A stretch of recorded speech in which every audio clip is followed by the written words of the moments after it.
Hey there, this is Juanita. Hey, welcome to my channel. Today what I'm going to be doing is I'm going to be cleaning my whole entire side yard and front yard.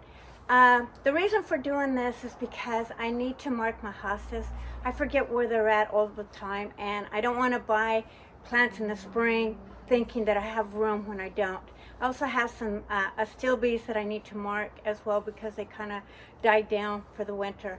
And so what I'm going to do is I'm going to show you a before, what everything looks like, and then I will do an after. I'm not going to take you through every little step of me working in the yard because you've seen me do that more than once. And so I'm just going to kind of do this a really quick video to show you what it looks like before and after. Now, typically I don't do it in the middle of December.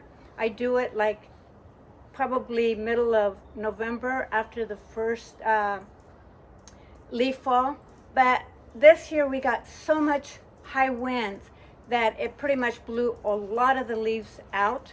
So I don't have a lot of cleanup, but I do have a lot of cleanup in the side yard, as you will see. So without further ado, I'm going to go ahead and show you before.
I should be able to fit it all in a quick video for you by taking away some of me working in the yard. So with that said, I'm going to go ahead and get started and just pretty much raking up these leaves. There's not a whole lot here. Now, on this side here, I will show you really quick up close. So most of the debris is going to be right here. And so do you see this little starters right here? All these little starters. All those little starters are from this Jupiter's beard or valerian root that you see. It's a beautiful, beautiful plant. It gets huge. You wouldn't know it from this just little clump, but it does get pretty big. But all these are starters from when I trimmed it down that fell off of the flowers from me cleaning it up before this time of the year. And I really don't need a whole lot of Jupiter's beard in this area because I have a lot of lilies here, even though you can't see most of them. But I really don't need it all over the yard because they get fairly large. It doesn't appear to be very big, but it gets fairly large, almost as large as this plant here. So yeah, I just wanted to point that out. Now, I could pot these because they're very easy to pull out, as you can see. So I could start this and start a whole new plant. I may do that, but for now I'm just going to go ahead and get rid of them. They pop up all the time throughout the year and throughout the season anyway. So with that said, let me get started.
anyway, I'm completely done.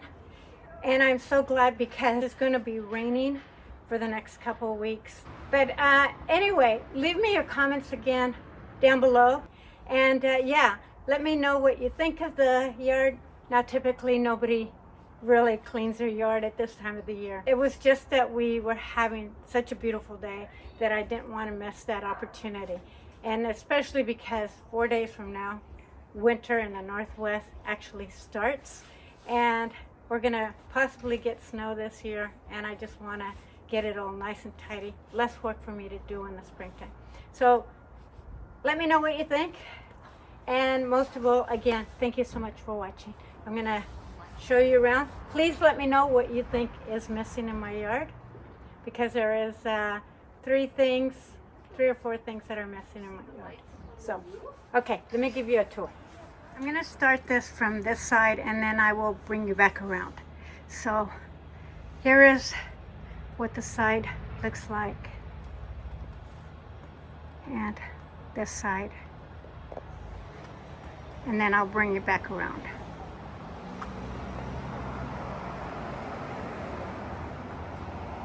Okay, so I ended up putting my planter upside down. For those who have been following me, probably might have noticed it.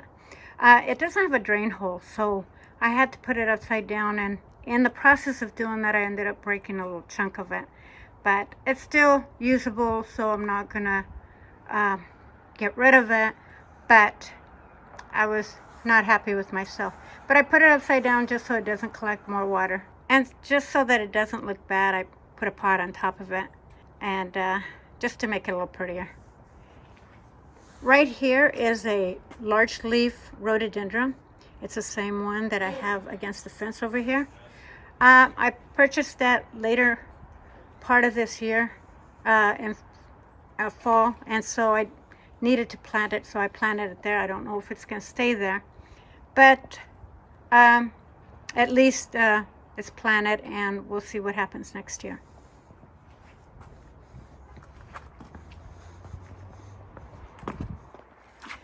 And now for my side view. Over here I have a lot of coneflowers and some heucheras here. They're beautiful. And then a lavender. Right in front of it here I have a lot of daffodils that will be coming up. Now I'm not going to name every plant, so if you have any questions, leave them down below.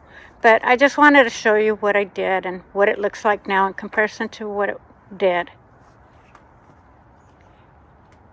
And through this video also, you can also see what doesn't go dormant and what still stays alive during the winter months. Now, one of the things that I didn't do, this one is a Dassault dahlias, as well as one over by the wisteria right here. Those 2 are new. And so I didn't want to pull them out. I want to see what they do next year by not pulling them out. Typically, you would pull them out. Old dahlias. Right here is a bishop dahlia. I never pull it out. It's been there for probably 4 or 5 years. And it just dies down. That one will die down further, all the way down to the ground. And there is where my mammoth, my blue mammoth, hosta lays. As you can see, it's no longer there. But look at my Japanese grass. That is just gorgeous. It just really makes it for a nice winter look. Now, as you can see, none of my daylilies are around anymore.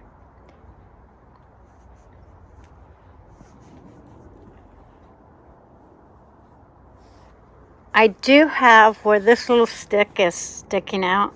That is another whirlwind hosta.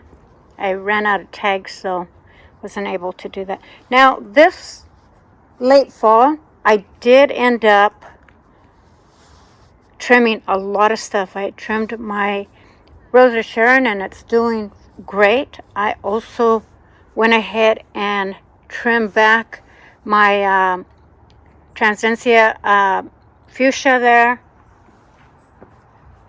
I did a lot of trimming. I trimmed my butterfly shrub over here. I ended up moving one of my helleborus over here and ended up planting a pink hellebora over here. I do have another hosta that I didn't get to mark. That's right there. Here's another hosta. There is one more that has a little stick right here, which is another little whirlwind there. I pulled out my juniper's beard, as you saw on the front, gets a lot of seedlings, and so I was able to clean all this up with all the seedlings. Right where these markers are my what are they called? So over here I have a Astilbes amethyst. Then, as you can see where I marked all my hostas. Now this one over here I was not able to identify. I'm not really sure. I've had these ones here for several years, and they're giant hostas. But I have a guacamole right over here in the center. Then I have a Helgen hosta here, and then another Astilbes here, another Astilbes over here, and then right behind the Buddha over here is another blue mammoth hosta. So that's this side. Now, last year I pulled out a fuchsia from here, and I took that one and I planted it here, and it went dormant on me, but look at it. It's great. I did do a water feature on this, so as you can see, it's filled pretty much with rocks, and as you can see, it just pours water when it overflows, so it'll never get overwatered. Right over here, I have some carnivorous plants, and when I had one that was right against the fence here. And when I was digging it out, I noticed there was more bulbs, so I planted more bulbs over here. And so just so that nobody digs around, because I've had a lot of squirrels digging around, I ended up fencing it in. Okay, now I'll just take you through it from one end to the other.